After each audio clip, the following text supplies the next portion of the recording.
$17.52. That settles my back taxes for $59 and $60. That does it. Gougers. All of them. Gougers. Don't tell it to me. I make $60 a week here. Go ahead, lady. I can wait. Thank you. Is this where you give the money in? Excuse me, is this where you give the money in? Let me see your form, miss.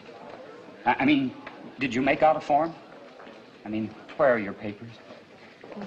But this is the only paper that I thought was necessary. Oh, I can't take your check without the regular 1040 form. It's to be sure it's the correct amount according to your return. But this isn't according to any return. It's just money. I want to give it to the government. Well, this is very irregular. First of all, this is the Department of Internal Revenue. I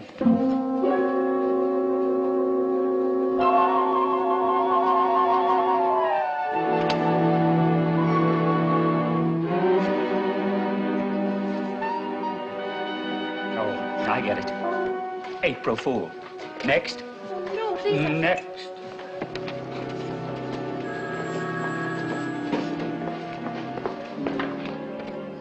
And then I went to see the head clerk, and then the assistant to the Secretary of Treasury, and then the Secretary of Treasury. But when I insisted on seeing the president, they insisted I come to see you. Dr. Svensson, you think I'm crazy, too? The name is Stephenson. Victor Stephenson. And we never used that word around here. Now, Mrs. Benson, you just take one of these and try to relax. Here, dear. You know, Miss... Pink! They're pink pills! My husband was pink! I can't take a Crunch pink. it. Crunch it right down. That's right. That's right.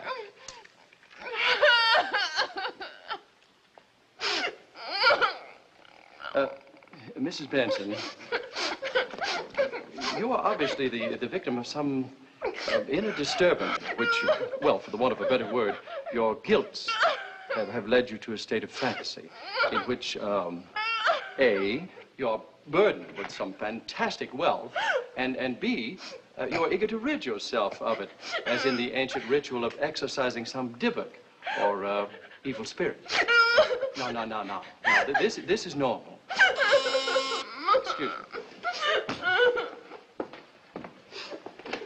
Yes, please don't. What?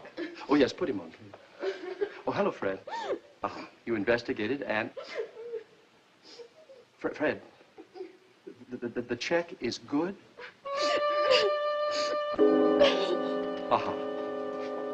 Yes. Thank you, Fred. I have the strangest tingling sensation in my toes. Are you all right? What? So, what happened? Well, A, you fainted, and B, I poured water on you. I'm terribly sorry, but I didn't know what else to do. No, it's all right. You did the right thing. Do you faint often? Oh, just once in a while. It's a shock of realization whenever I've been dead wrong about something. The fainting is a running away, as it were, from the reality that I'm not infallible. You see, it's been the pattern of my life from the time I was a Wait a minute, what is this? Who's doing what to who? Or whom? Mrs. Benson, you are a young woman who is apparently worth in the neighborhood of $200 million. And for some incredible reason, you want to give it to the government. You don't need a psychiatrist. You need your head examined. Now, out of my office. Out! No, Dr. Stephenson. Out of my office. You said something a minute ago that was very understanding and true. I never heard it expressed before. But I want your help. Mrs. Oh, please. Ah, yes. Yes, the oath I took forbids me to turn away from a cry for help. Sit down, Mrs. Benson. Oh, it was what you said about my wanting to get rid of my money, like exercising some evil spirit. Ah, yes. Dr. Stephenson, I think I may be some kind of a witch. Oh, come now, Mrs. Benson. This is the 19th century, or 20th century. No, really. Every man whose life I touch withers. Really? Mrs. Benson, please, just turn over and try to relax. You could go right ahead. Well, I was born Louisa May Foster in the small town of Crawleyville, Ohio. Oh, I can't understand it. I never wanted money. All I ever wanted was to lead a simple life with one man to love and to love me. A simple life somewhere in a little cottage. That's all I ever wanted. Ever since I was a little girl with my mother and father. Oh, your mother. What was your mother like? Mother? Well, Mother kept Daddy and me clean, neat as a pin, and took us to church every Sunday. So now I say unto you, love thy neighbor as thyself. 'Tis better to give than to receive. Money is the root of all evil. Mother even had embroidered these very sentiments on samplers for our living room at home. But we were poor, and Mother found it hard to live up to these ideas. Good day, Mrs. Jenkins. Sherman, did you see Emily Jenkins, that slob smothered in a mink cape? I hate her guts. Look what I've got. Her husband was a shipping clerk 15 years ago, same as you. Now look at him. Look at you. Where's your drive? Where's your ambition? That's what counts in this world. Success, money, success, money. President of the Nice Fellows Club. Oh. Money, success, get to the top. Money, success, money, money, money, money.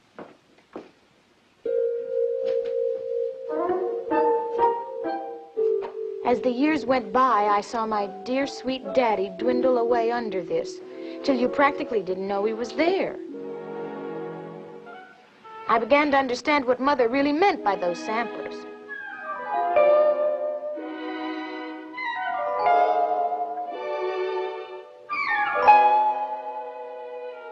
You play your cards right, and we'll have more money than we need. But Mother, money isn't everything. I know Leonard Crawley owns Crawley's Emporium and 3/4 of the property in Crawleyville, but I'm not going to marry him just because he's the richest man in town. He's a sneak and a bore and a drag, and he's been with every girl there is, and besides, I don't love him. There's no such thing as love. He's a snob.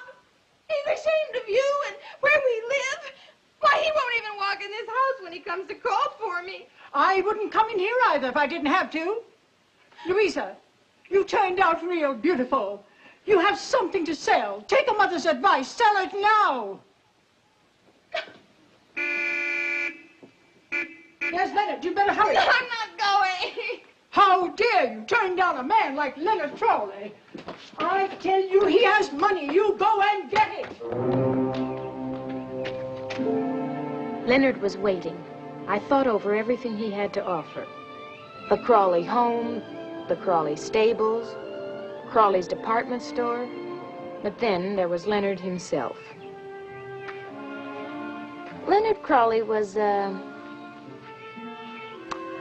shall I say it? Well, that's not fair, I guess. He was just Leonard Crawley, son of wealth. Put it right down next to mine, baby. Gee, I wish I'd said that. Ah, you can use it anytime you want. Just give credit to Crawley. That's more than Crawley ever did for anyone else in this town.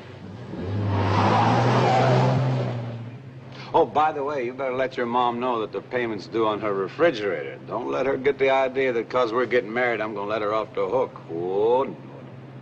By the way, she couldn't be your real mother. She must have been left on your front doorstep one stormy night in a cage. Why are you so intent on marrying me when it's perfectly obvious I'm indifferent to you and all the so-called advantages you have to offer me? That's just it, baby. You're the only girl in town who doesn't throw herself in front of me in the mud and scream, take me, take me. You know, you suggest good breeding. Heaven knows where you got it from. But also you produce me an heir, and then my mother stopped nagging me about carrying on the Crawley tradition. Any better reason than that for getting married? Hmm? How about love?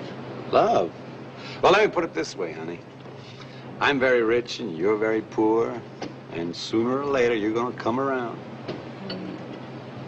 You know the indifference I felt? Hmm? Well, it's beginning to change. It's beginning to blossom into complete contempt.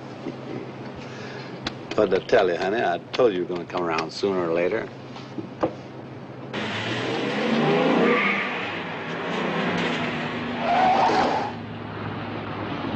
Got to pick up the 6 o'clock town news for my store manager. Crawley Gestapo. Oh, yeah. Uh-oh, that eyesore.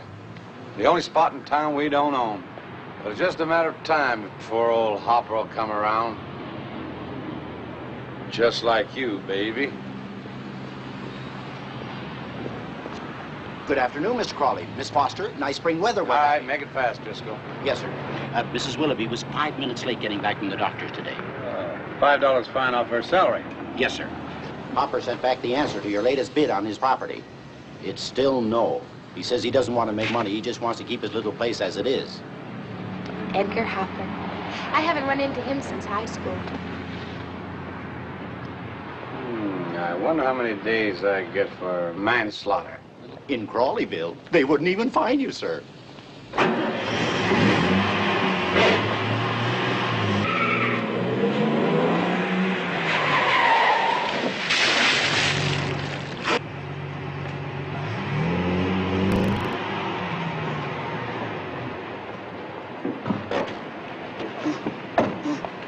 Hi, Lenny. Edgar, you better watch where you're going. Yeah, you're right, Lenny. I was looking at the sun. Aren't you angry? Why should I be angry? It's my fault. Well, then maybe we could fight. Well, there's no sense doing that, Lenny. You'd kick the heck out of me. All that football and golf and tennis and everything. You're a real winner, Lenny. What are you, an orthodox coward?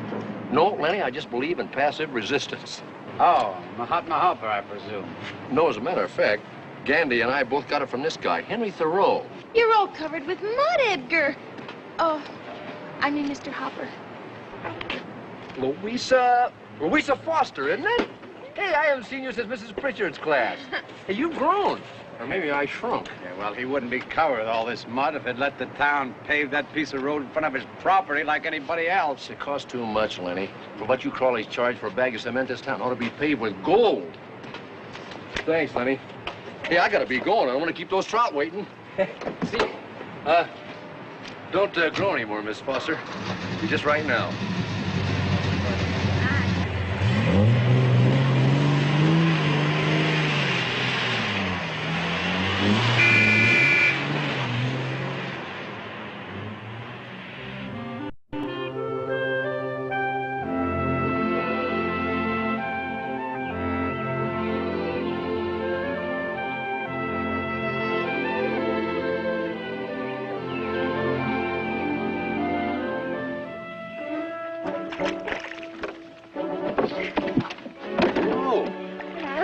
Imagine finding you here. I just happened to be swimming by. You scared the fish away. You could pull me in. I am full grown. You said so yourself. Thank you. Sit down. Here, let this on. Thanks. Did you catch any? Well, yeah, 3, including you. I'll cook them for you. My clothes are right down there. Do you have anything to cook them in? Well, my baronial estate's right over there. Is that where you live? Yeah, kind of on the simple side, I know. Simple. Yes. Oh, our lives are frittered away by detail. Simplify, simplify. What did you say? Our lives are frittered away By detail. Simplify. Simplify. A girl who can quote Thoreau. Oh, I couldn't quote him before I went to the library this morning. I'd never even heard of him before yesterday.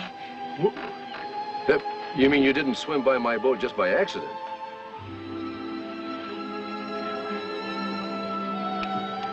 Gee.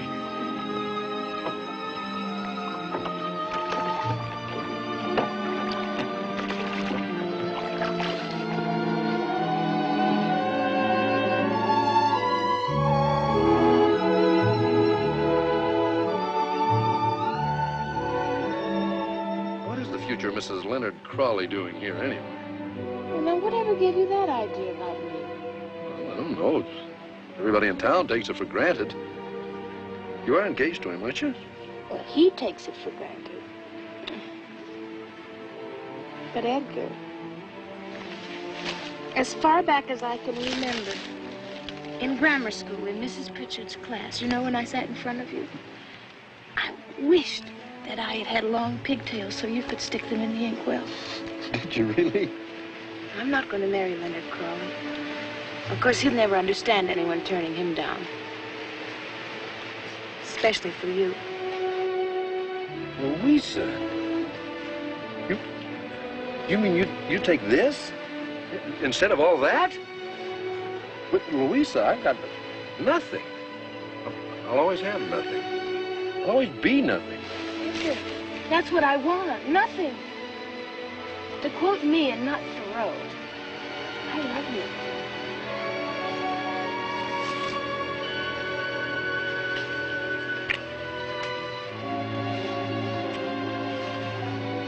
Oh, Louisa, I'll make you happy. I'll never work hard.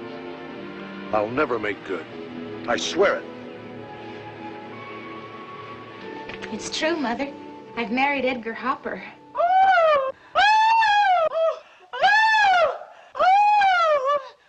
Whereas Mother received the news of my marriage to Edgar with ill-disguised displeasure, Leonard took the news in his stride.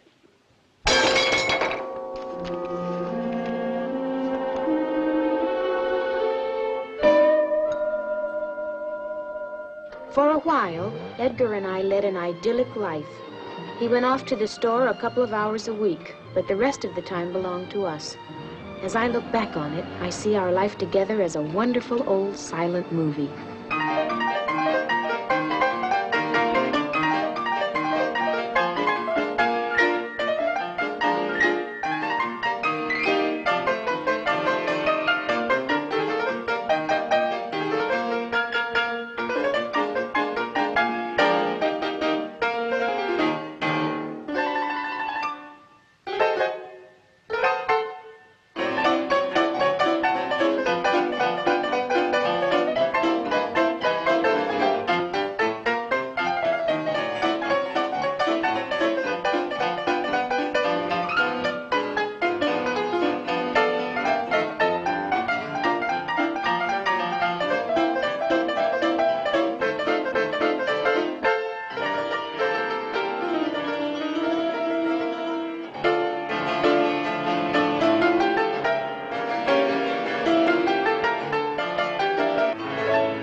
Fixed in no time.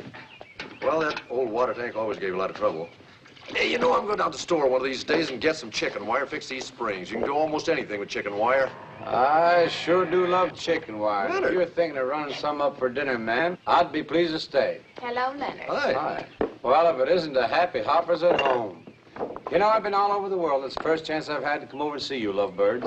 You know, I saw the Taj Mahal by moonlight, Louisa. Oh, but I envy you here. What's that camera for? Oh, I'm doing a documentary. Slum conditions in Crawleyville. Oh, come now, Leonard. You needn't be such a sore loser. Well, you gave me up for all this, and I can understand it, you know. Nice roof under your feet, rain of face at night, all the grass you can eat. Hey, Leonard, get out of here before I twist your head off like a turnip. Well, is this the voice of passive resistance speaking? No, just get out of here. Oh, Luigi, Well, another innovation for modern living, huh? Instant shower from a lady. There, I'm afraid I'm not honey. a bit handy, Edgar. Oh, no, but you are handy. Perhaps I could use you down at the store doing odd jobs, and I'd tell you, and you could be earning a living. My wife doesn't have to work. I'm sorry.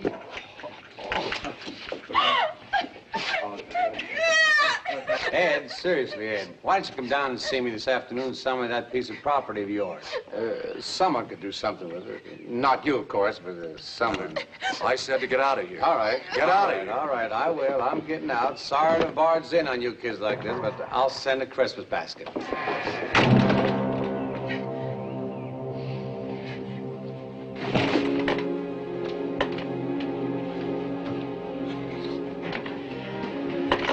What's the matter, darling?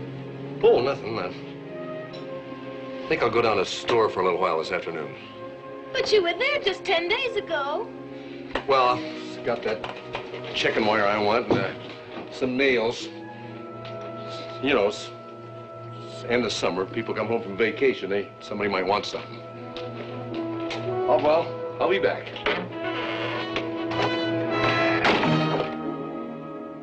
But he never really did come back. Not the Edgar Hopper I knew.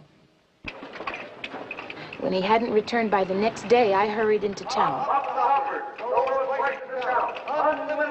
This is the biggest sale in the history of our county. Don't call the Crawley, folks. I guarantee you can't set off because there's no air conditioning. This is it, folks, right here on Main Street. Up the hopper. We undersell everybody. Come right in, folks. Instant credit. If we haven't got it, we'll get it for you, folks. Don't crawl the Crawleys. Hop the hoppers. So all you shoppers. Louisa. What is all this? Hopper's Taj Mahal, honey, and it's all for you. Listen, Louisa, when that snake rattled into our house, something snapped. But where have you been? Why didn't you come home? There you were, mending the roof. My wife. Hop, you shoppers. Hop the hoppers. Honey, I want to get you things, dresses and things for the house. The house. But I like our house. Listen, what is it that makes a family go to the same store over and over and no place else? No. Free eats. Free toys for the kiddies. That's it. We'll stuff them and then we'll sell them. Hop, you shoppers. Hop the hoppers. Come on, honey, let me show you around. Hey, you kids. Get up on top there and keep with the hop the hop. Eddie, this is wonderful. Oh, thanks, folks. Terrific. Thanks for coming. Hey, there's a lot more bargains here than that. We'll be back, Eddie. Okay. Some guys, Eddie. Congratulations, Eddie. Oh, thanks. The prices are low, the goods are right, so come to Hoppers from morn till night. No kidding, we're open till 10 o'clock every night. How's it going there, folks? Great. Good to hear it. Those are all on Edgar. sale. When will we ever see each other? Well, honey, as soon as this thing gets going, we'll have more time together than ever. But we had all our time together before. What about Thoreau? Thoreau? But you don't want to keep pace like all the others. You heard a different drummer, remember? Oh, yeah, I hear a different drummer, all right. And the music I hear says hop, hop, Betty. Hop, hop. Well, looks like we got him at last, Driscoll. Have we? The people seem to be eating it up. Anybody will run to look at him free. I figure I give him 3 months and he'll hop himself right into oblivion.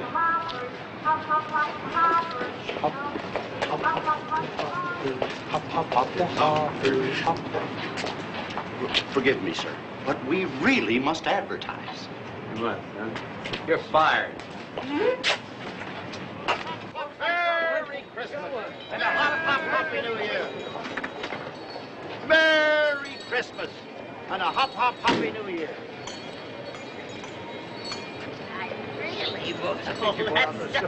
That is no trouble at all, Mrs. Freeman, no trouble. You can't leave Hoppers, Hoppers leaves with you. Hey, Ned, you draw Mrs. Freeman off on the way home, okay? Okay, Lord. Oh, thank you, Edgar. And Merry Christmas. Edgar. Be right with you, lady. Merry Christmas to you, Mrs. Freeman. Edgar. Oh, hi, honey. Excuse me, I gotta get back. But Edgar, aren't you coming home soon? Oh, I'm sorry, Louisa. We're staying home till midnight tonight. What's the matter? Nothing. I'm just a little lonely, that's all. What? In that big, beautiful new house, lonely? I'm the only one who's ever in it. Edgar, it's Christmas. But yes, and Christmas is business, big business. You're working entirely too hard, darling. Look, honey, by this time next year, we'll be so rich we can take a real vacation.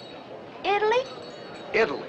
Merry Christmas. Besides, what's the matter with work? A little hard work never killed anybody. Merry Christmas. Hi there. And a happy New Year.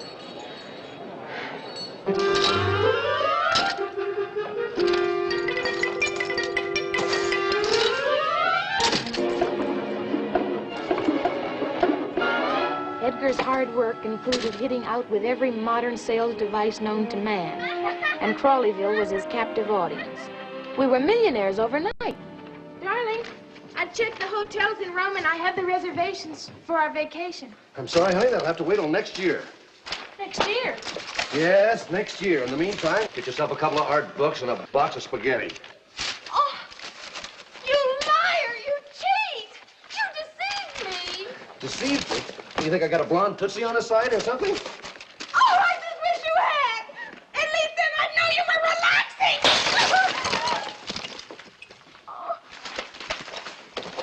Oh, you don't even have any feelings anymore! When we got married, you promised for better or for worse that you'd never make good, that you'd always be nothing. Well, look at us. We're so rich we never even see each other anymore.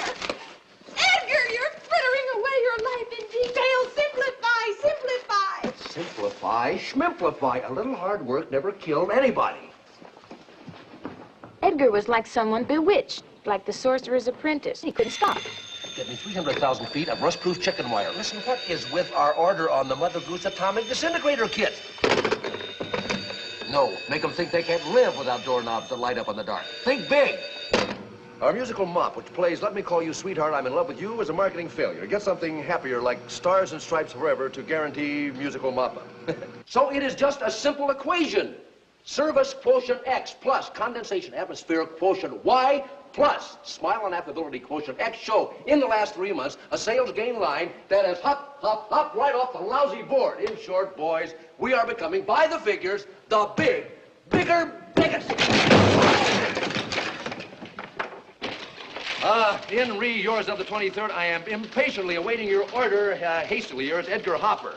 There can be no delays. If you insist on delaying, you can always be replaced. Hastily yours, Edgar Hopper. Since your delivery service has not been quick enough, we are terminating our agreement with you. Hastily yours, Edgar Hopper. I'd like all those folders rushed out to the entire mailing list by at least Monday. Hastily yours, Edgar Hopper. Order canceled. We ask you for goods. You gave us promises. Hastily yours, Edgar Hopper. All the displays and all of the branch stores must be changed daily and rotated. Hastily yours, Edgar Hopper.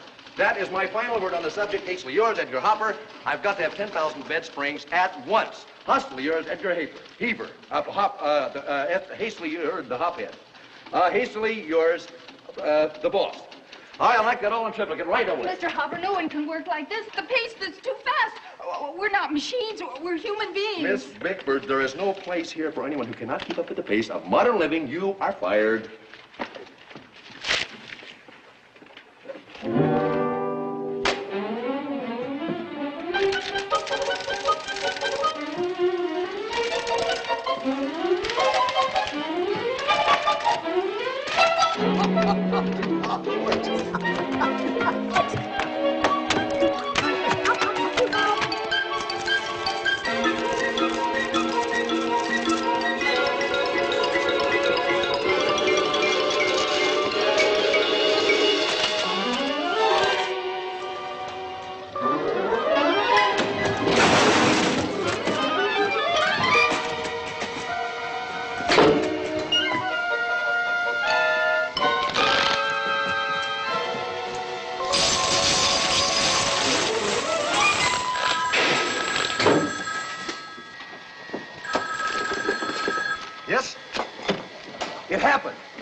Get me my house, quick.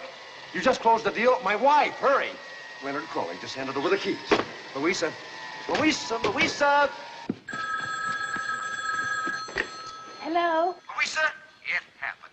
What's happened? The next time you walk down Main Street, don't be any Crawleys there. It's gonna say, Hoppers. Louisa, I did it. I wiped them out. He's through in this town. I guess that's what you wanted, isn't it? Oh, I got what I wanted. And I got money, wealth, success, position. And next year, this town is gonna be called Hopperville. And how'd I get all these things? Through work. Just good, hard work. Which all goes to prove that a little hard work never killed anybody.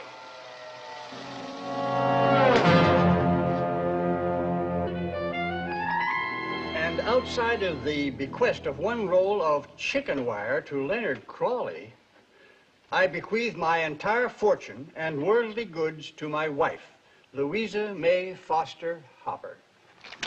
Edgar had left me approximately $2 million in cash and securities. And as Thoreau probably never said, that's a lot of lettuce. But, my dear, you mustn't think that this in any way makes you a witch. Oh, of course, it is tragic that Edgar died. But one swallow doesn't make a summer. Your behavior sounds exemplary, to say the least, the very least. Why did Edgar change that way? Oh, normal.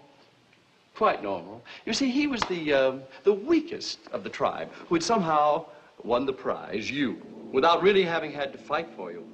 Latent feelings of inadequacy lay dormant until he was triggered by Leonard, parading before you in his rich, many-colored feathers. Edgar naturally felt impelled to get even more feathers. And driven by this ego drive, he smothered in his own feathers.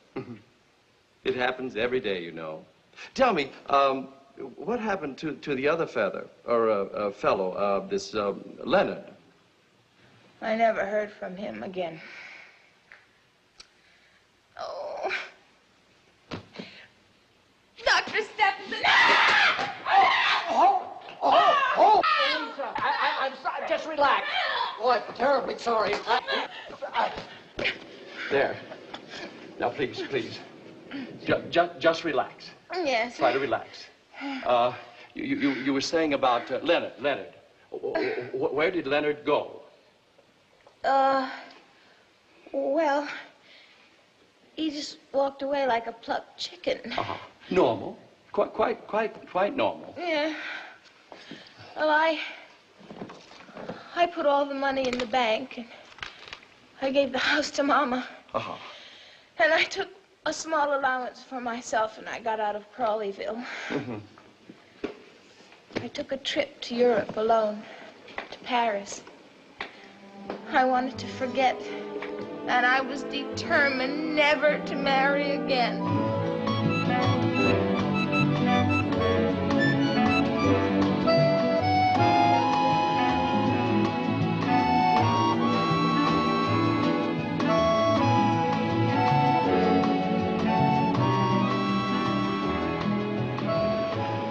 The bus tours were thrilling and exhausting. Du Charry, c'est le meilleur stationnement du quartier.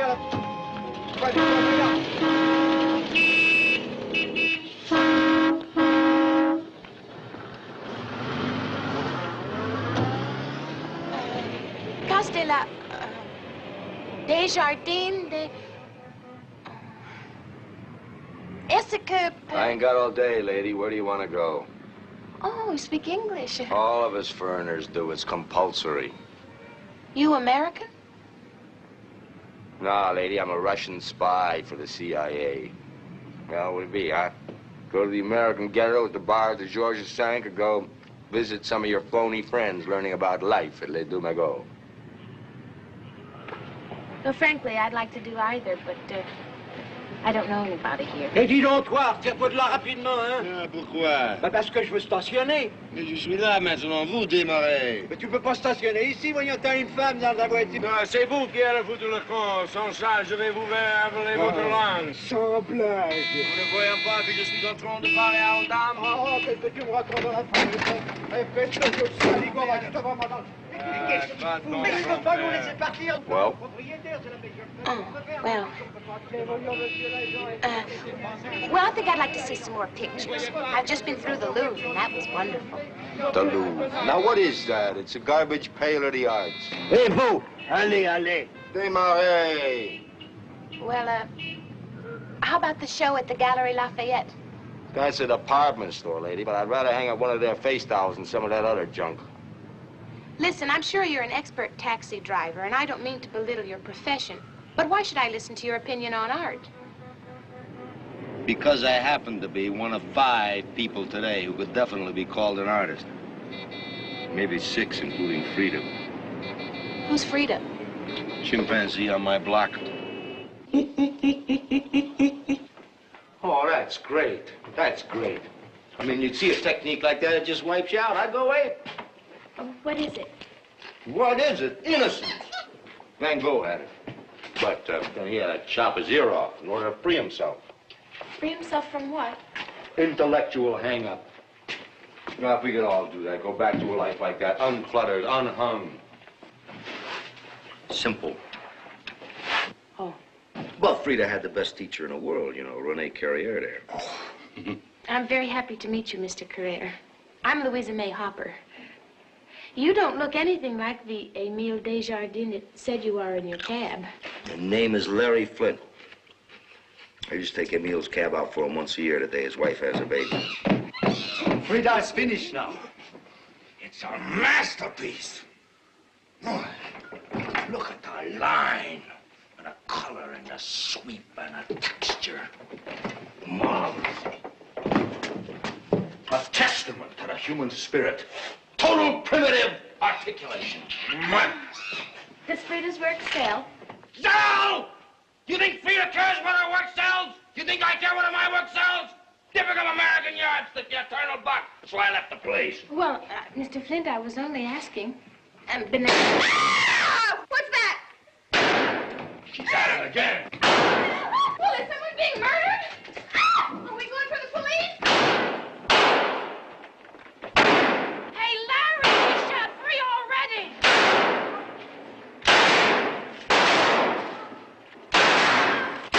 Hey, Polly, you're working again. Yeah, for weeks I thought I couldn't paint again, and now suddenly it's all come back.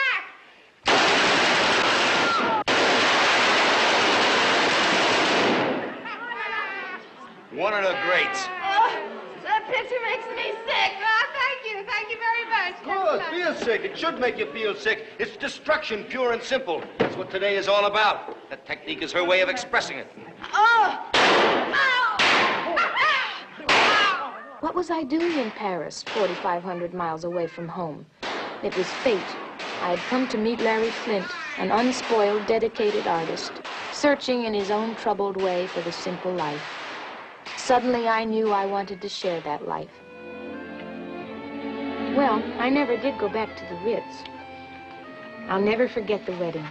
Frida made a lovely bridesmaid. As a matter of fact, she caught the bridal bouquet and ate it. For a while, Larry and I led an idyllic life. As I look back on it, it all seems like one of those wickedly romantic French movies.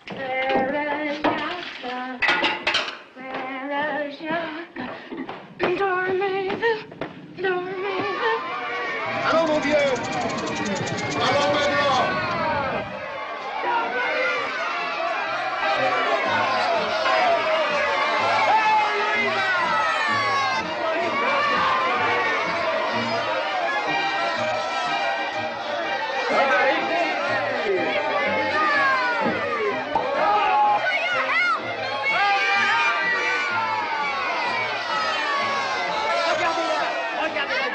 Regardez ce beau corps, ces seins, cette femme. Vous vouliez l'embrasser les épaules, tendrement, les yeux qui veulent dire voulez-vous coucher dans la chambre avec moi? Écoutez, regardez ça, c'est merveilleux, ses lèvres. Oh là là, Louisa! Je ne veux plus attendre pour la tenir dans mes bras, pour presser mes lèvres contre les siens. Je veux me perdre sans ondes dans la jungle de sa beauté. Je veux crier avec une joie sans mélange quand je la tiendre pressée contre moi.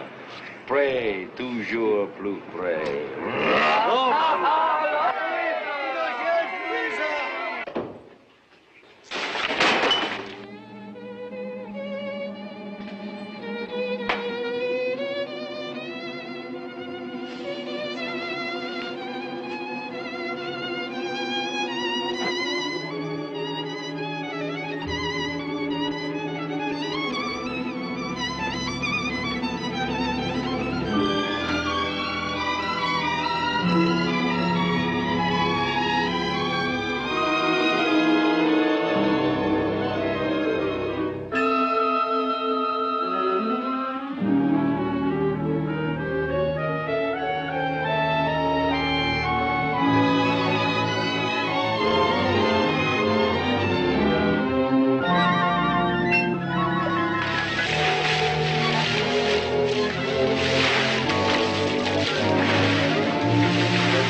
rest of the time, I kept house.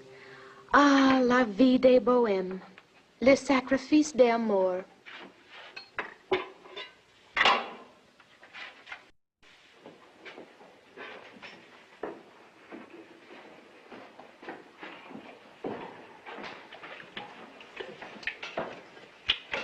This week's dinner. Oh, darling! How beautiful! How did you... Opus 752.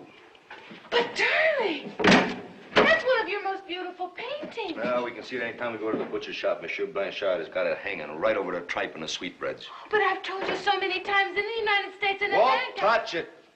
Not a nickel. Money corrupts. Art erupts. Oh, that's a beautiful saying. It's immortal. I just made it up. Hey, say, listen, why don't you bring some of that downstairs for me? Will you? I got some erupting to do.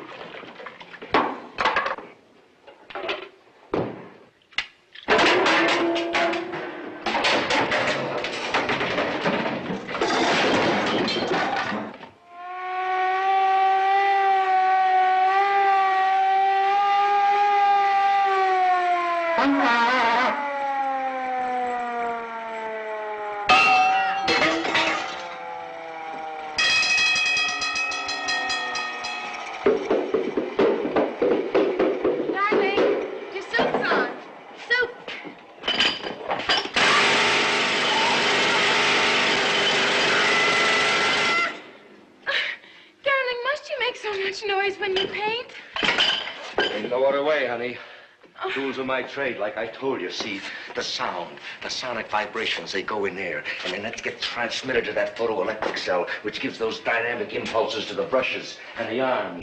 And it's a fusion of a mechanized world and a human soul. That's the only affirmative statement being made in the world of art today. I'm sorry I forgot. It's a terrible thing being so dumb. Why, you're really not so dumb, honey, because to tell the truth, I don't understand it myself.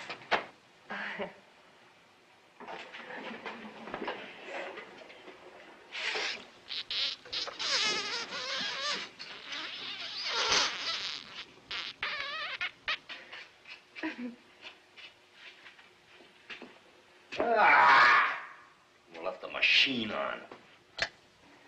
Larry! Larry? I know this probably sounds stupid to you, but what if we take a record and we put it on and we play it through the Sonic palette. The sonic palette. Silly kid, go ahead.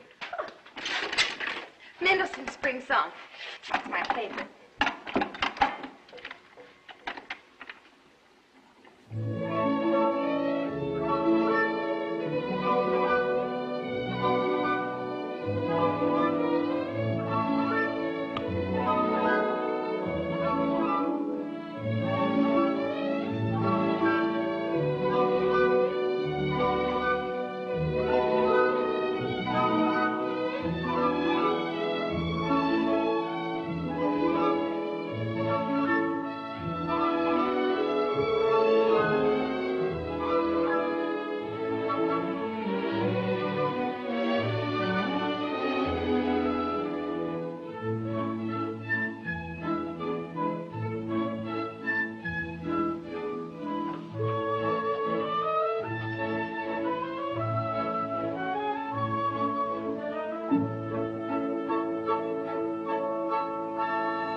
Larry? Larry? Oh, I like the ones you make with your own noises. They're the real you. Yeah, but, I hate to waste a good canvas, so I might try to pay a bill with it. Well, maybe the butcher won't know the difference between a real Larry Flint and a Mendelssohn.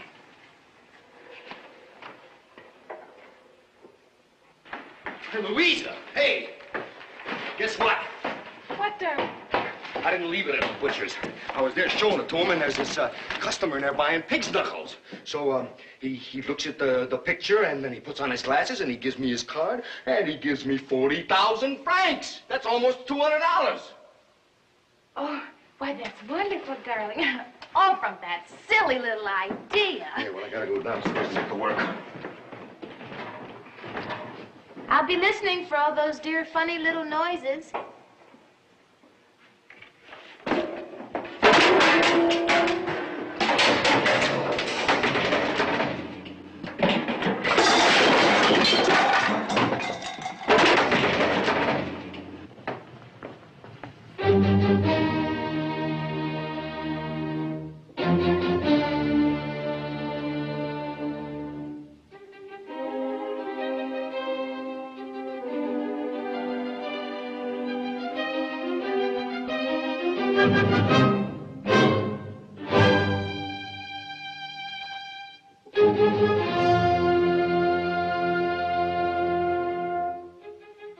Aha, das ist gut, Ludwig.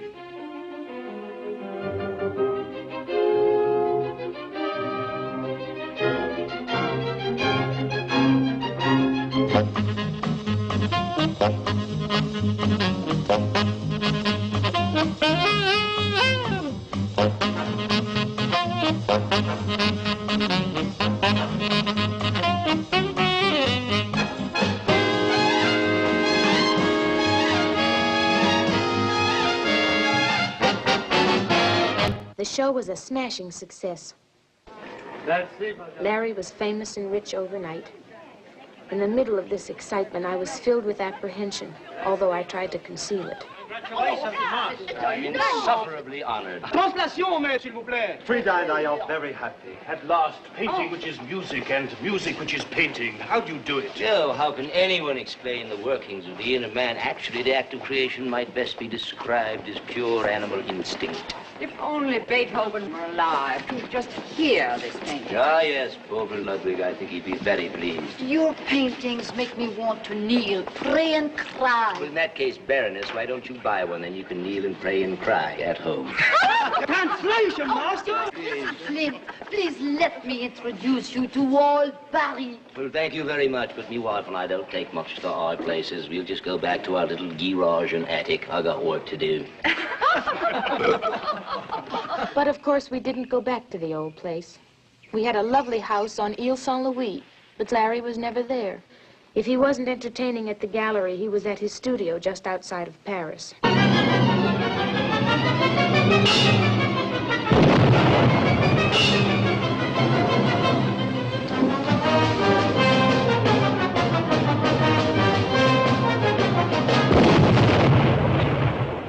I was tired of being alone, tired of wearing these ridiculous outfits Larry painted for me.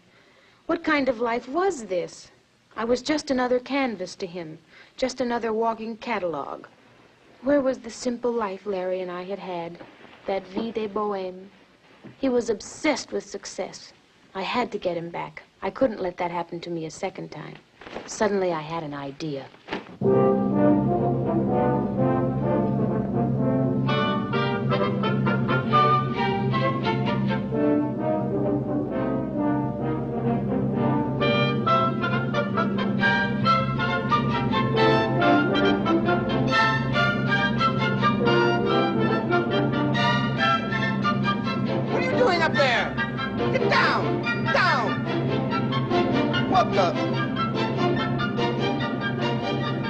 Stop that! Right now! Stop that! Stop that! Come on now, stop that! Louisa, what are you doing here? Darling, I haven't seen you in so long. What do you mean? We had dinner together only last week. What do you want? I have a surprise for you. Aha!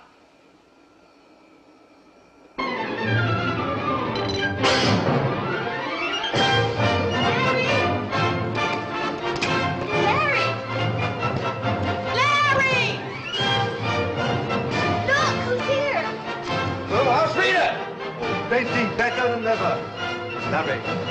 Larry, we have missed you, Larry. Oh, yes, I miss you too.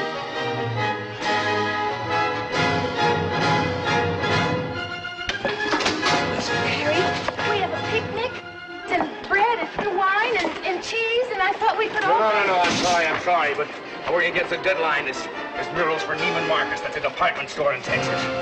100 150,000. We gotta get it rolled up and on a jet by tomorrow. What are you doing up there? Ah! Oh, I never should have had these damn things made in Paris. What are you doing? Where are you going? Get back in line there. Stop there. Get back there.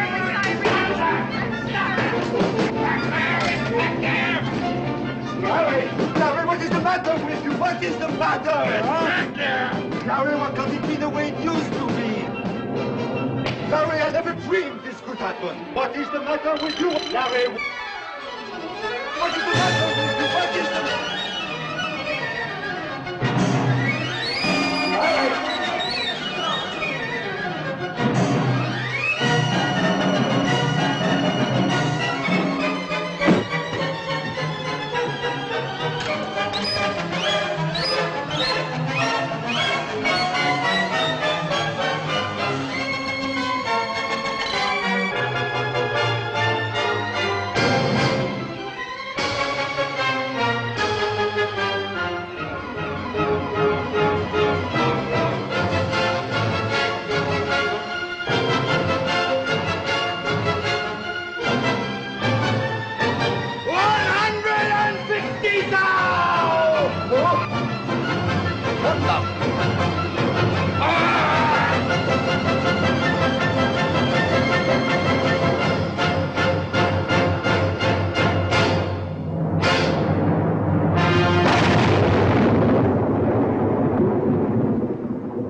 peinture, œuvre d'art, autres biens mobiliers, immobilier à mon épouse, Madame Louisa May Flint, demeurant... En anglais, s'il vous plaît. Pardon, madame.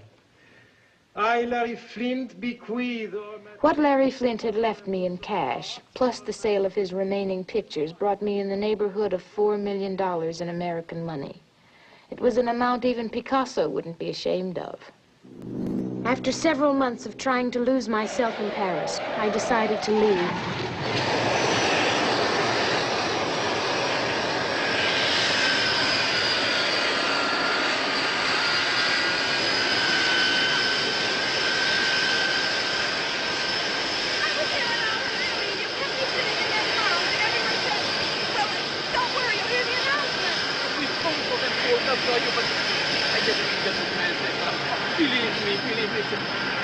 Oh, my luggage is on that plane. Oh, I had my heart set on getting on it.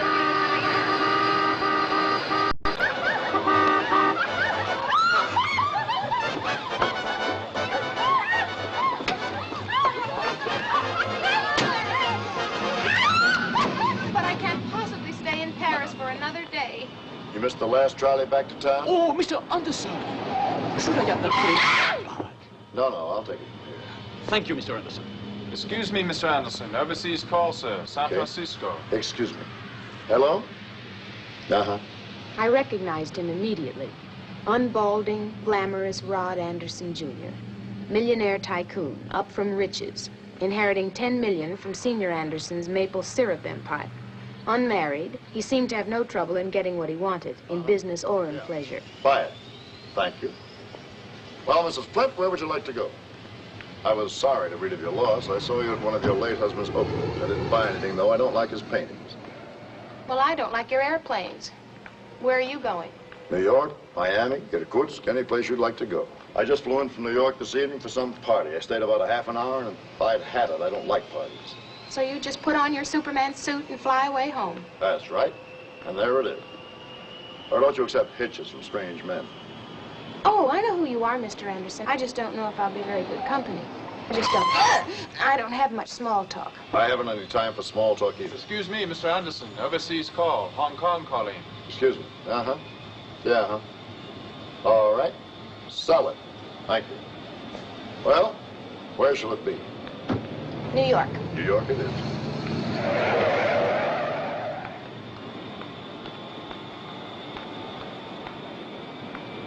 What was I getting into? What was on that plane? I looked at the name of it. Melissa. Naturally, it would be named after a woman. I'd heard enough about those dissolute playboys.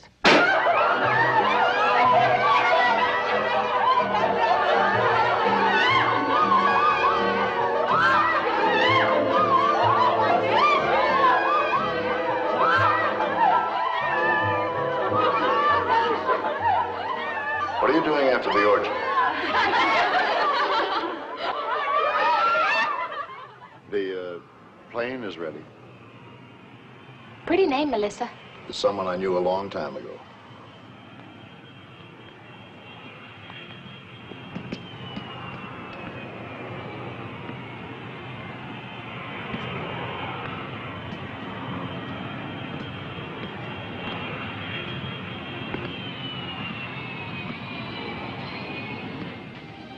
Good evening, Mr. Anderson. Good evening, Mark. Mark, this is Mrs. Flint. She'll be flying back with us. What sort of weather have we? It's clear, sir, all the way through to New York. Excellent.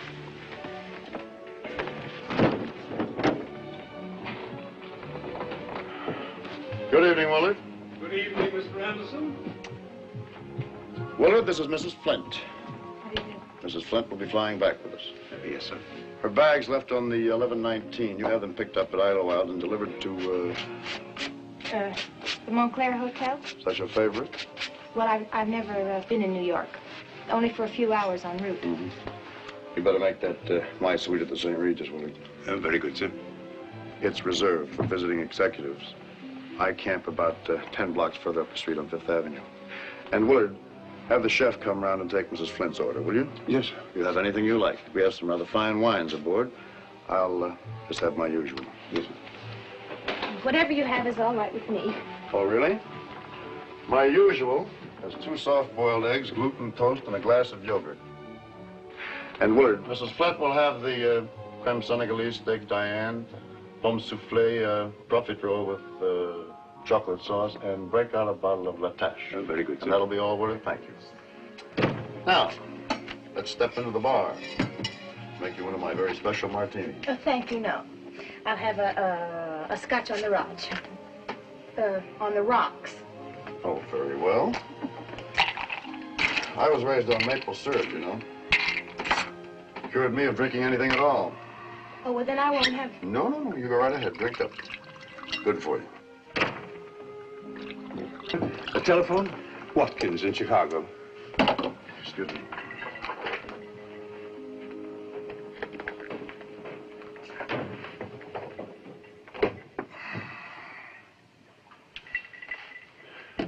You know, you really are rather beautiful. But, is that your hair? Yellow. Okay, you just sit tight. No, I think Prescott's bluffing anyway. True, there was no orgy on board. He wasn't the Diamond Jim Brady of the jet set. But he was arrogant, cold, sure of himself, ordering people around. Another object lesson in what money and power can do to a human being.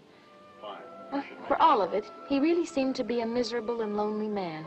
Why, he never even smiled. Not once had a smile lit that stony, sunless face. Well, a tycoon's work is never finished, is it? That's what you call yourself, isn't it, a tycoon? Absolutely. Absolutely. Every morning I get up and look at myself in the mirror and I say, "Good morning, tycoon." I know you don't approve of me, Mrs. Flint, but that need be of no concern to either one of us. I'm going into my office now. I've got some work to do. I promise not to interrupt by calling out points of passing interest or the weather conditions over Baffin Bay. I'll see you in New York, and don't forget to fasten your seat belt.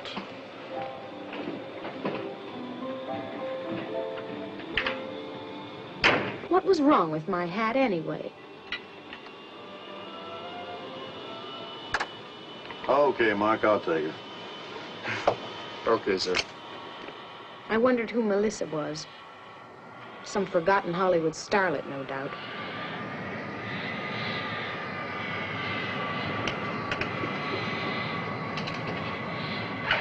I was scared. I hated being alone during the takeoff.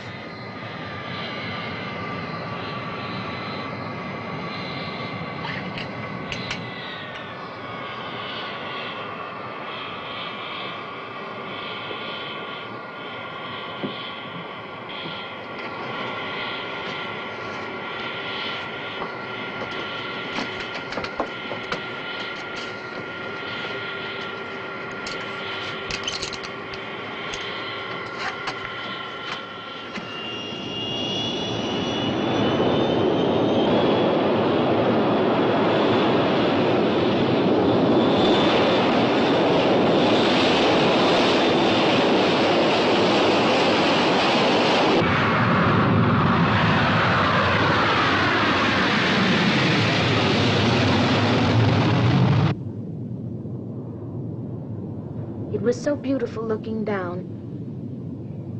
The lights, the sky, the stars. How I wished I had someone to share it with. Not this unsmiling, airborne, cigar store Indian. Then the fatal thing happened.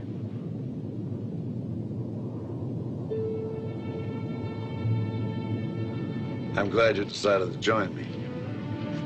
Nice to have someone to share it with, isn't it?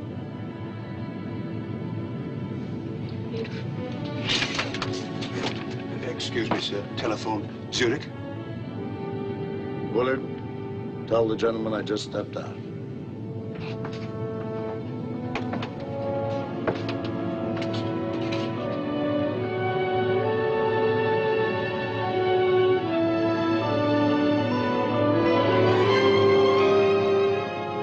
I never did get to the St. Regis. We were married in New York, in his fabulous penthouse.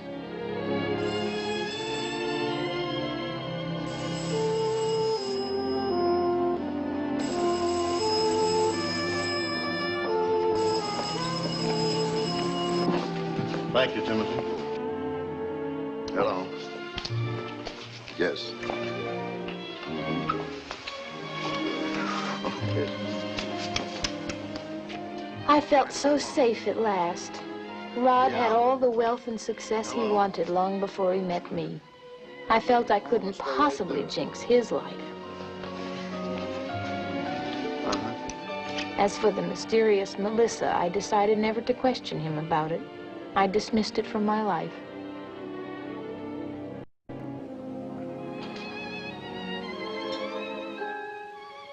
A little trinket from Harry Winston. As I look back on it now, our life together was like one of those glamorous Hollywood movies, all about love and what'll she wear next.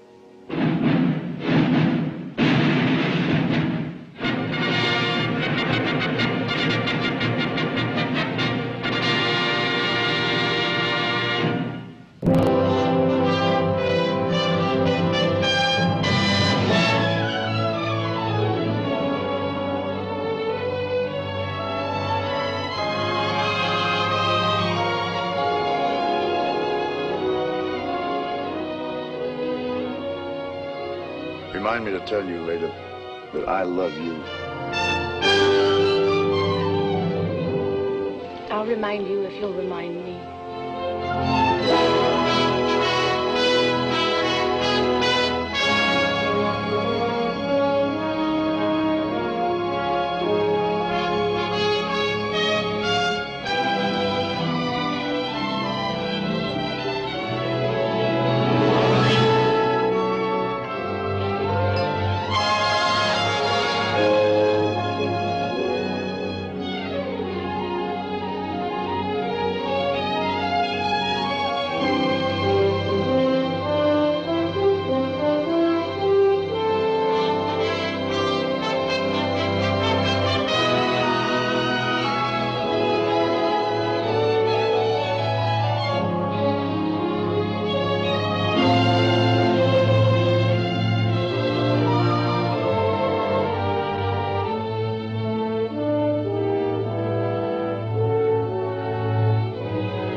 Now, Louisa, you look divine. Sister, thank you.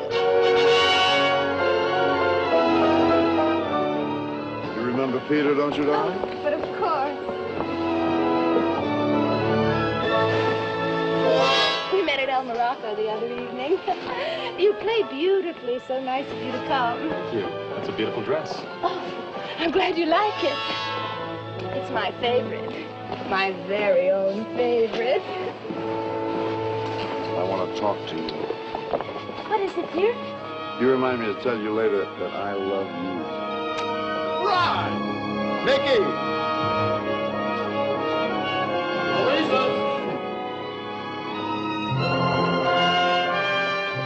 Louisa, darling, here's someone you simply must meet.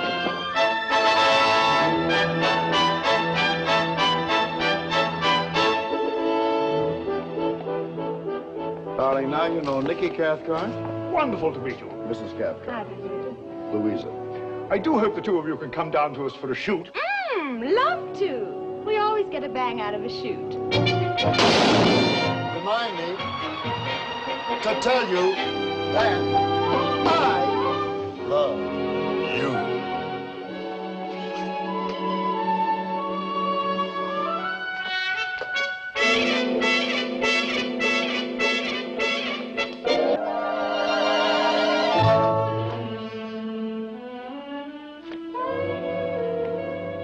I remind you just as soon as I change my nightgown.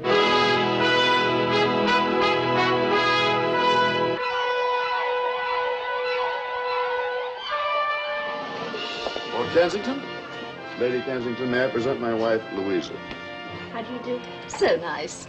Delighted. How do you do? We're so happy you could fly in for the evening. I hope the two of you can come down to the Abbey this weekend. Oh, we'd love to. Oh, but darling, I haven't a thing to wear. I'm reminding you to remind me to tell you that I love you. Thank you for reminding me. I'm reminding you that you said to remind me to tell me that you love me. Thank you for reminding me. Thank you.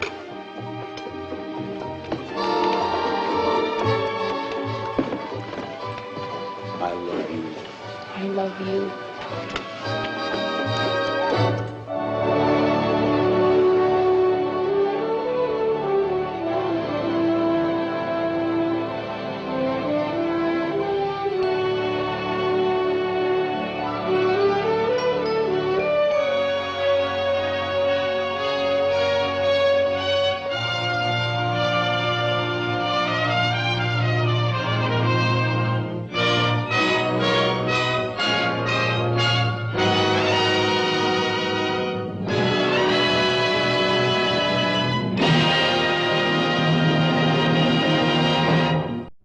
Why didn't he tell me before? Hello, darling. I'm sorry I'm late. Will you tell him that he's through? This is total disaster. How could it possibly happen to me? What happened? Louisa, ever since we got married, I've been neglecting my business. I've been so much in love with you that I've paid no attention to it at all. I just let it slide. Well, I've just been reading these business reports. Are you faced with ruin?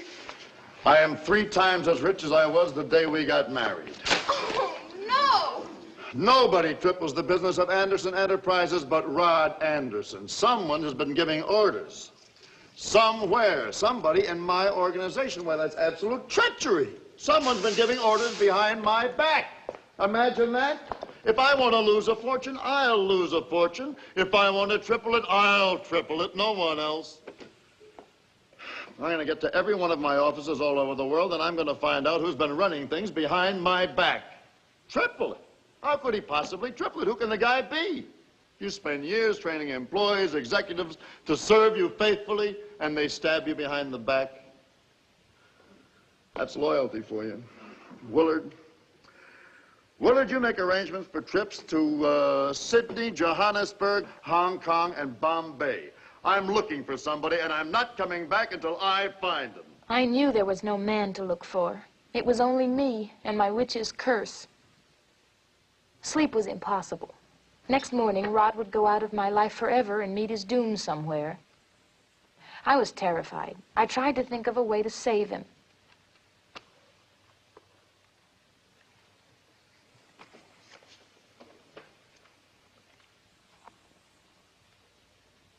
Melissa, happy days on his uncle's farm. The simple life.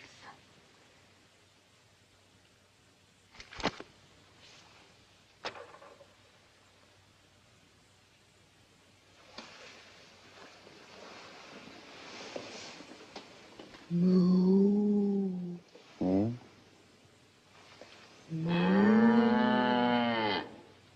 Melissa? Melissa.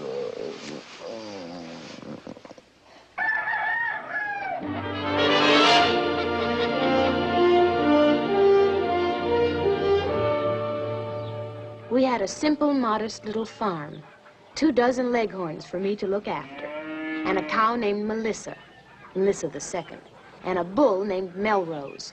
Well, Ma, how do I look? Neighbors all say I look real fine. Wonderful, Pa. Real elegant. And one more nip of our local cider. Well, it's my 4th, and I'm not a drinking man, but seeing as how it's welcoming day, here's to you. Hey, thank you. Good day, Mr. Anderson. Good day, Mrs. Anderson. Have another drink. Oh, I'm driving.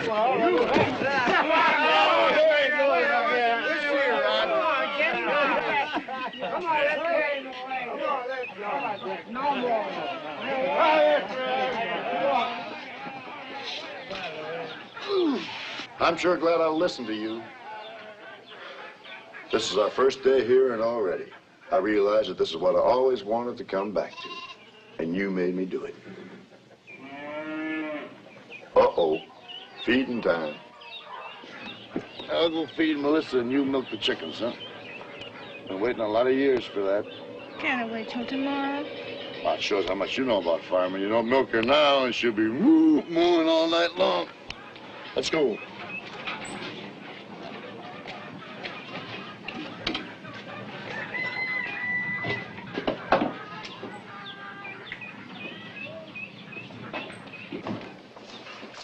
Hello, Melissa, baby.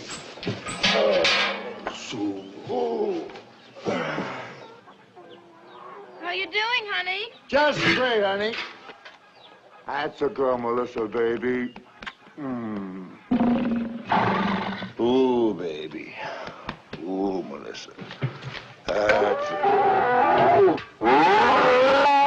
Melrose! Forgive me!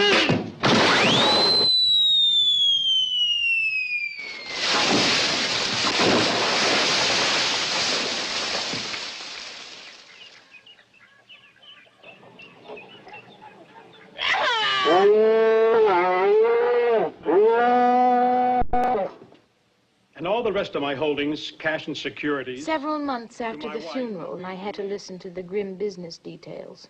Rod had sold out everything so quickly that his fortune was pitifully reduced. It came to a mere $150 million. I felt alone and lost, and I was determined to live alone for the rest of my life. It was the only fair thing to do.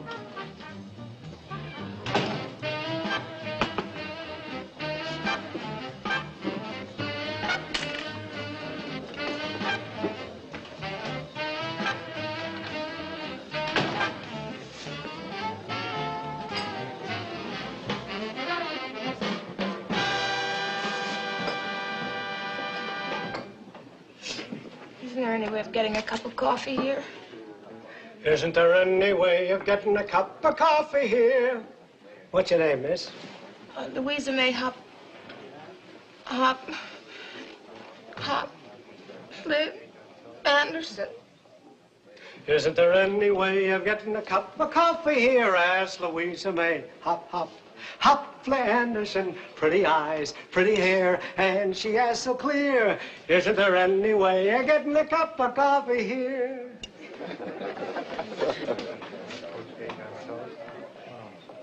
Oh, Louisa May Hopfly Anderson, huh? That's a funny name. It's just Anderson. Please stay, Miss Anderson. I'll get you a cup of coffee. Clancy must be out back somewhere. I'm in here all the time. Say, I hope you didn't think I was being fresh. That's just part of my act, you know. I get a list of the customers' names each night before the show, and then I make up little rhymes using all their names. It's one of my specialties, that ad-lib stuff. Coffee, sugar, Danish, serve the Danish, and for a big finale, a napkin. There's our Pinky, always at it. Pinky, ain't you ever off the floor? Why, it's Herbert Bodkin, I do declare, and Ernie Wilkins who's with him there. I said with a grin, Ernie, your hair is getting thin. And Ernie answered, who wants fat hair? Oh, it's true, I never seem to stop being on. No, I liked it. Are you performing around here? Am I performing around here? Huh? That's me, Pinky Benson. Can I get you anything else? It's on me. No, thank you. What's on? I got it, Clarence. Thank you. Say, if you're not busy later, would you like to watch my act? I hadn't decided what to do later. I even thought of staying in this town for a few days till I made up my mind. Well? No. Well, sure. I'll come. Good.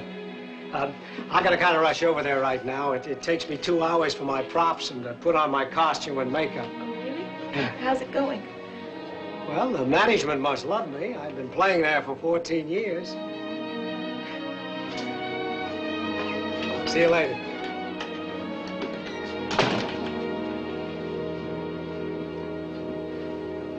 Order the well-done green bean sabotage. Here, over here.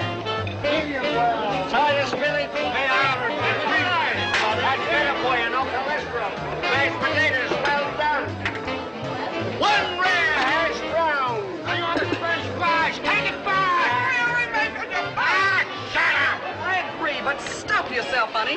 No man was a fistful of bones. Okay. Here he is for your dinner pleasure. Jersey City's own, a Pinky, a Benson.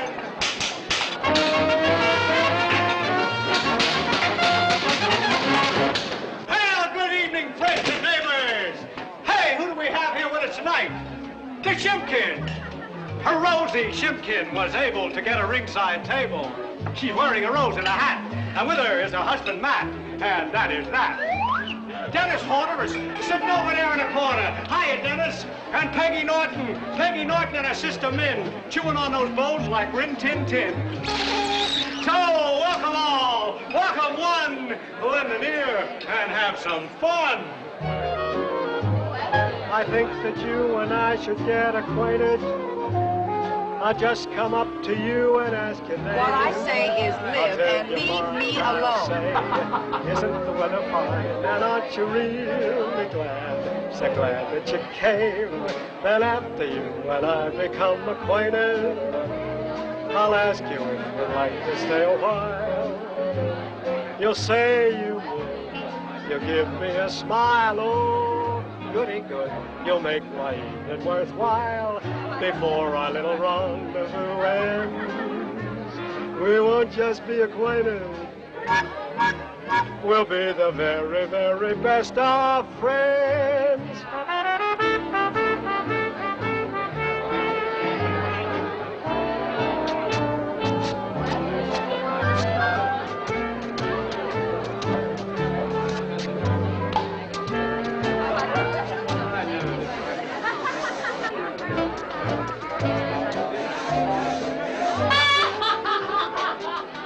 I could see why the management loved him.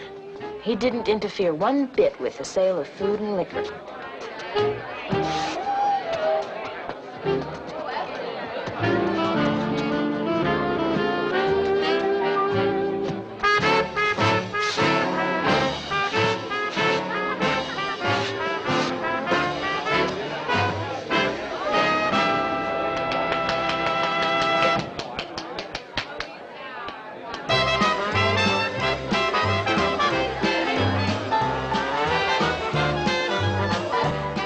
It was the worst act I'd ever seen. Just looking at Pinky made me want to cry. But he was so happy and untroubled. And I feel at home here, as you can see. And in all the 14 years, you never wanted to play anywhere else? Oh, you mean the big time? Boy, why does everybody seem to think you have to want to play the big time? Why?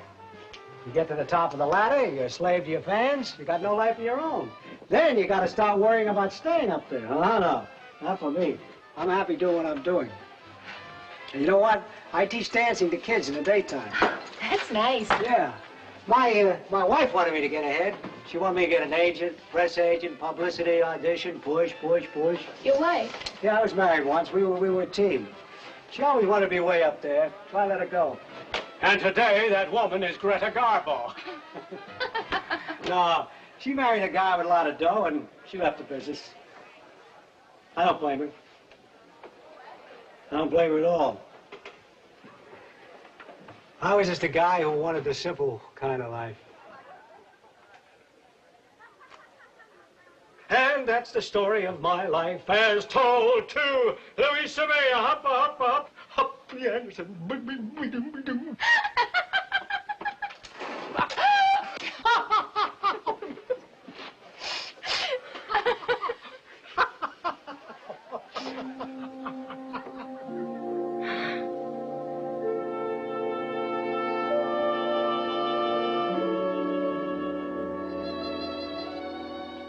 Louisa May Anderson Benson. Yes, we were married, happily married, and we lived on our lovely houseboat on the Hudson. I told him I had a great deal of money somewhere, but both of us forgot all about it. Oh, good morning, Mrs. Benson. Good morning to you. Good morning, Mrs. Benson. How do you do? I'll give you just one kiss. Then I'll stop, 'cause I gotta give our little boat a mop, mop, mop. Boo, boo, ba-da, ba-da, boo, boo, ba-da, boo, boo, boo, ba-da, boo, ba, ba, ba. As I look back on it now, our life together was like a gay musical number from one of those big Hollywood movie musicals. On our little houseboat built for two.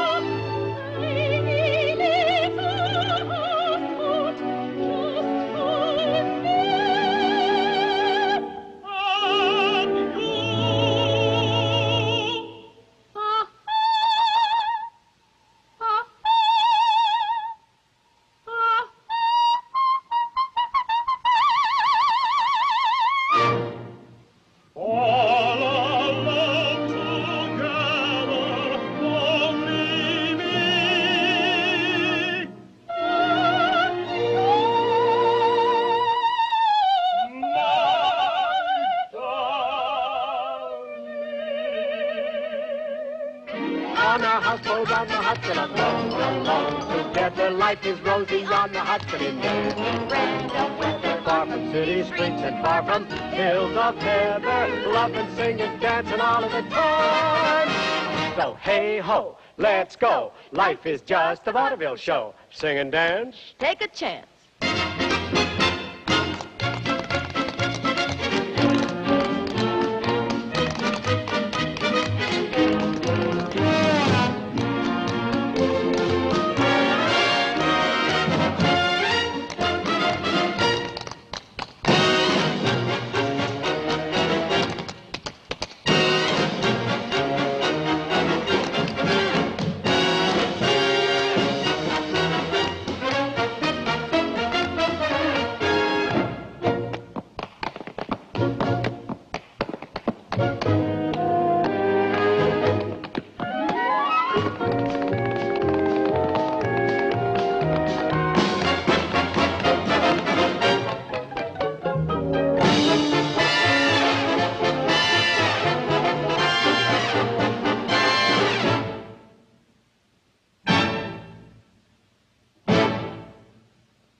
as far as Louisa. For us, you are the captain and the crew.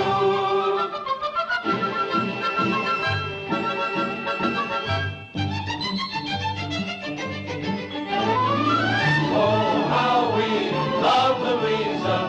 Oh, how we love Louisa. She sent from heaven up above. Just like the Tower of Pisa, there's only one Louisa.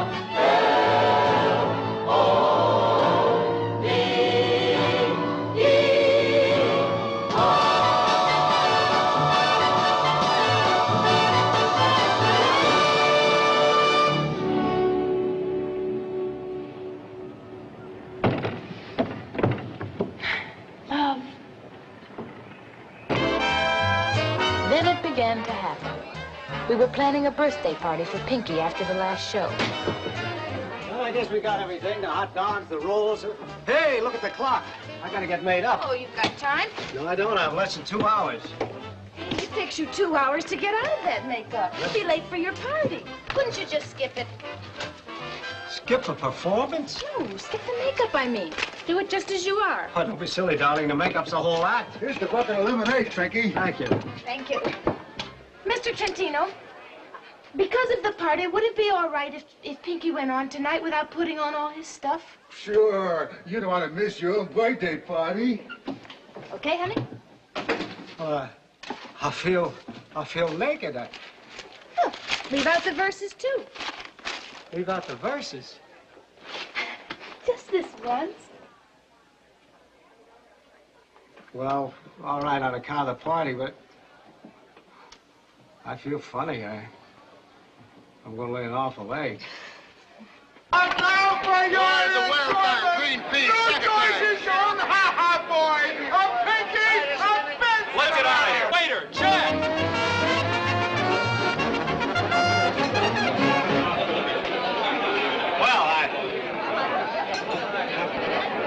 Frankie dropped him in the second. They said, hey. It was the fifth. I was there. Trentino, may we have some relish? Sure, help yourself. One rare hash brown. I got a French fry.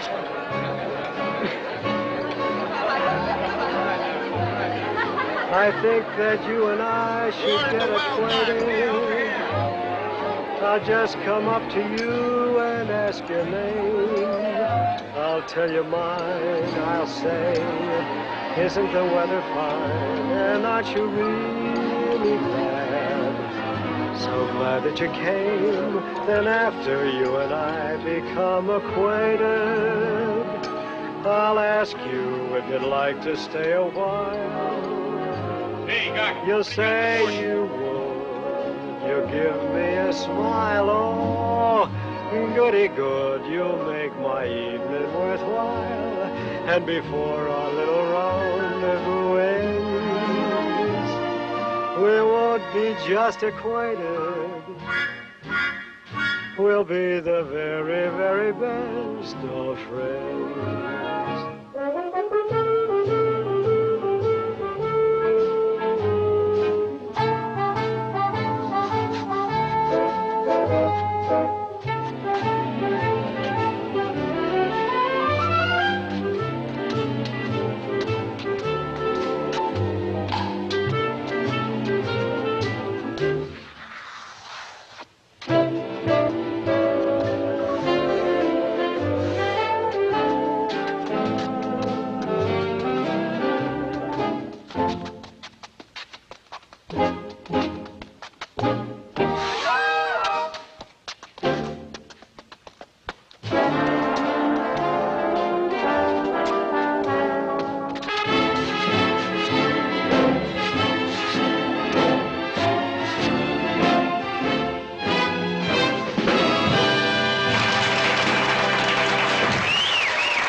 think that you and I should get acquainted. I've grown accustomed to this place.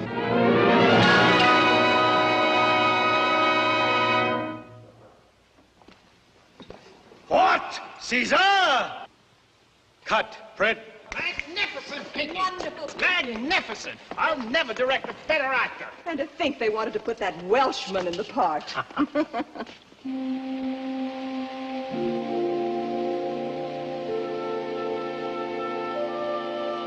Well, I was still near water, sitting by our beautiful Hollywood pool, alone. I'd done it again, and I'd lost Pinky. Lost him to fame, fortune, his agents, publicity men, secretaries, and his adoring fans. How about my preview in Westwood last night, huh?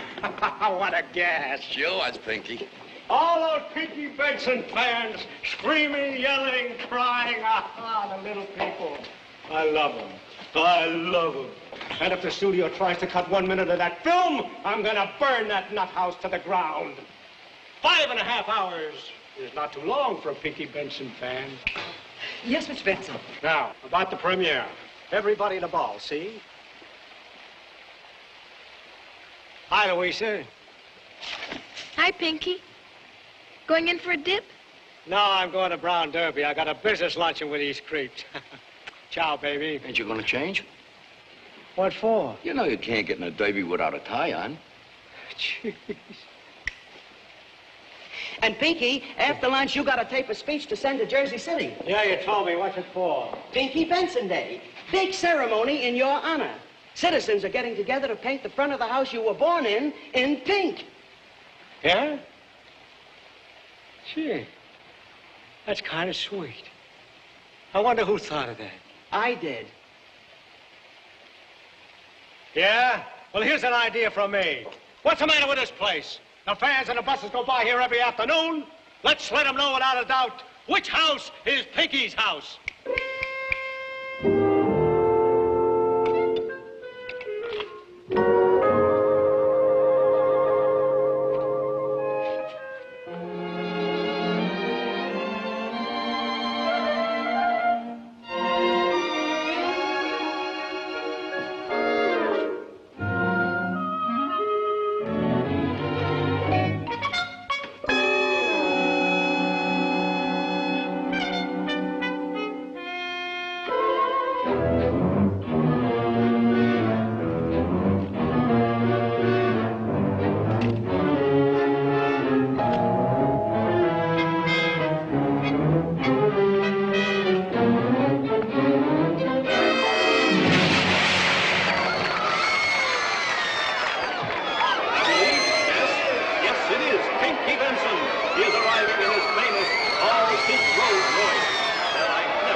Covered the biggest of all premieres, Ben-Hur, Cleopatra, but this, Flaming Lips, this is the biggest of them all.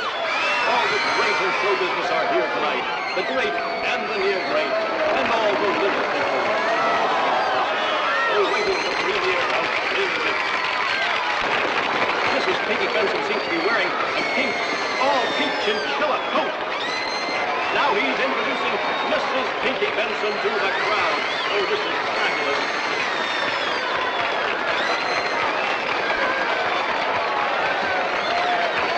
The crowd is roaring so much. I hope you can hear me, ladies and gentlemen. I have never seen a premiere like this.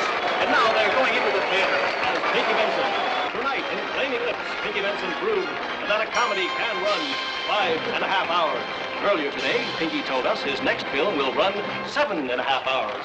Listen to that applause, Pinky. Pinky, baby, you're right. This is the greatest thing you've ever done. Pinky, I don't ever want to direct another actor for the rest of my life. Thank you, pal. Let's get rid of that creep. I'll direct the next one myself.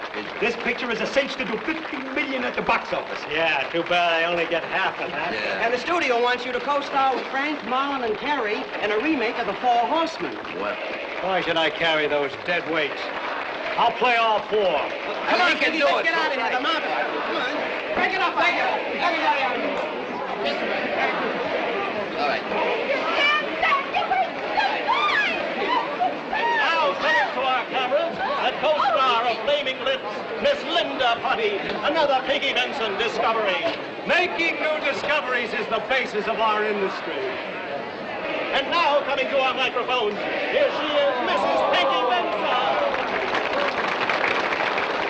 My wife has always been my inspiration. Pinky will never get out the front way. Why don't you just slip out the side way, darling? Yes, I guess so, but I hate to do this to them. After all, I'm what they came to see. Yeah, we know. Come on, let's this go, way. Pinky. Bring it up high. That's all.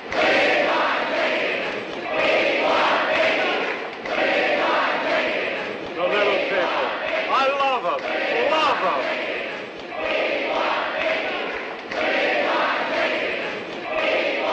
Ah, bless them. I can't let them down. After all, I'm the stuff their dreams are made of. I belong to them. Hey, Mullet!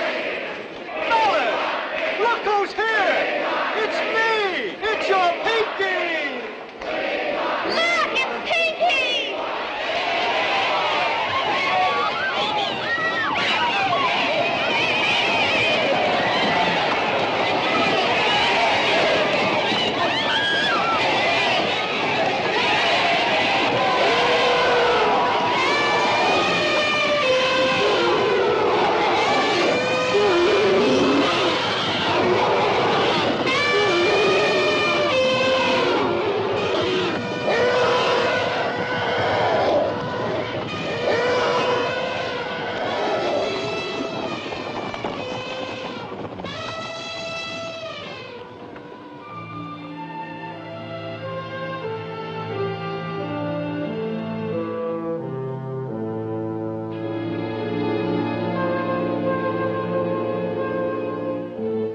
Ah, yes, Miss Benson, I know. But it's Willsville time in Dixie. And we've got to face the facts. Death-wise, that is. So I'm going to give it to you short and sweet. You get all the moo, all of it. But there's one catch. And so I ordered to be built the Pinky Benson Memorial Museum dedicated to my fans. And within it will be preserved all my dancing shoes dipped in bronze and a giant gold replica of my larynx. A permanent pink light will burn before my statue, and the 15,000-seat auditorium, my pictures will run 24 hours a day. Everything else I bequeath to my wife, Louisa May Benson. Pinky was right. He did belong to his fans. Forever. He was such a sweet man when I met him. And then came... Well, that's all. My, isn't that enough?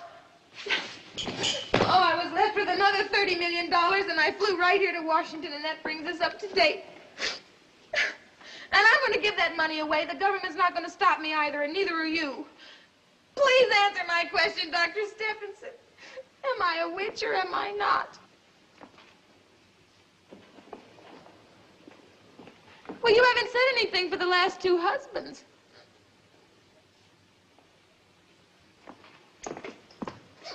You're not even listening to me. Who? What? Well, you're an analyst. Huh? What? Analyze. Oh, that, yes. Now, let me see. You got married to 4 men for love. All of them were doomed to success and extinction. There was Hopper, Flint, Anderson, and Benson. And one man you hated. That was Leonard Crawley. Well, that's a very strong emotion, hate. Say, you know, I think...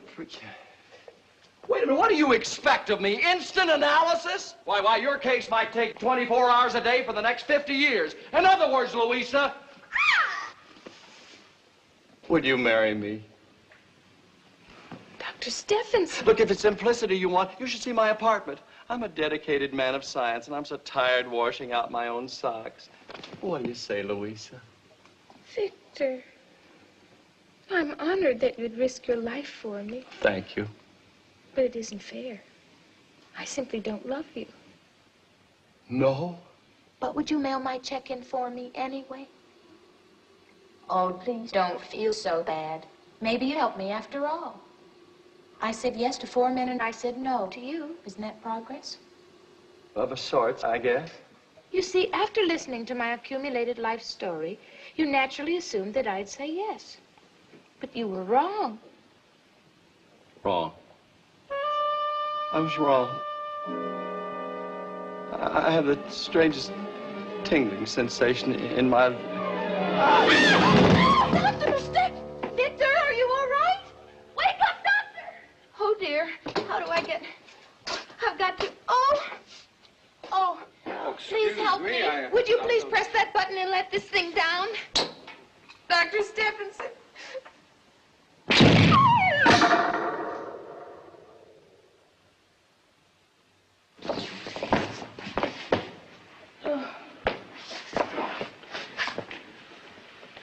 Ma'am, Louisa.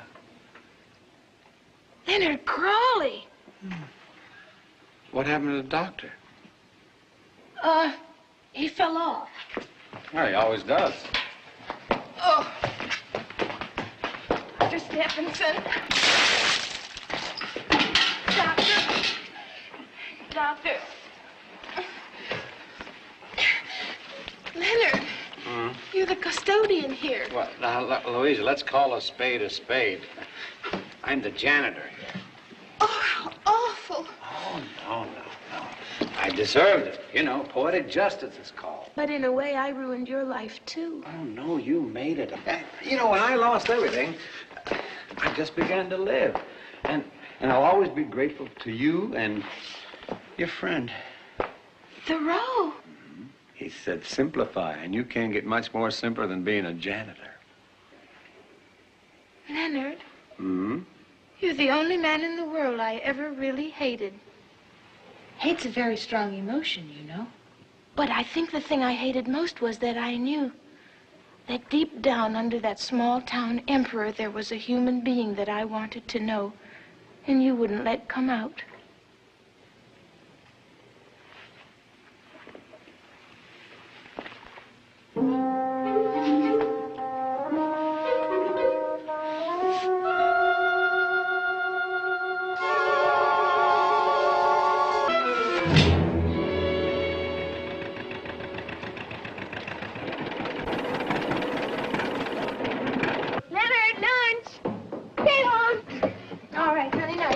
These around. Jonathan, lunch.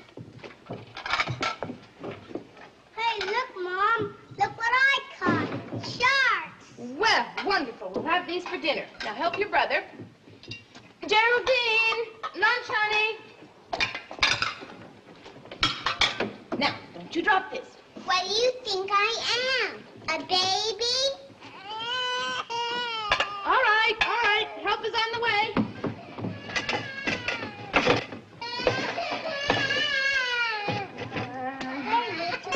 Okay. All right, children. You can start your milk now. Aren't we going to wait for Daddy? No, Daddy's finishing the plowing he started this morning. And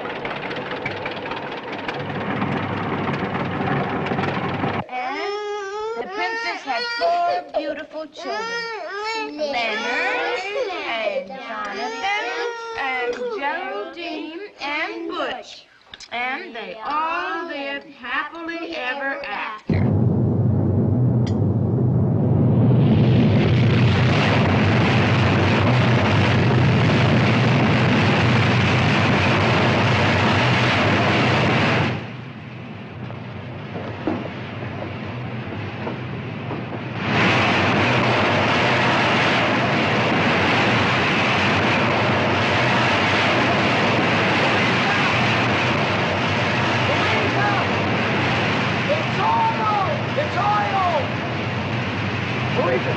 It's oil!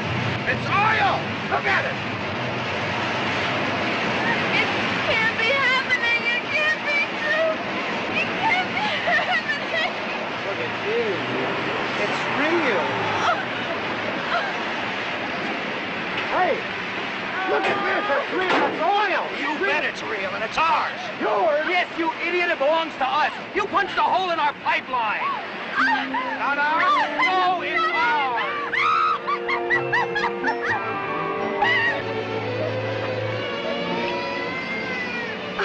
My wonderful, wonderful failure.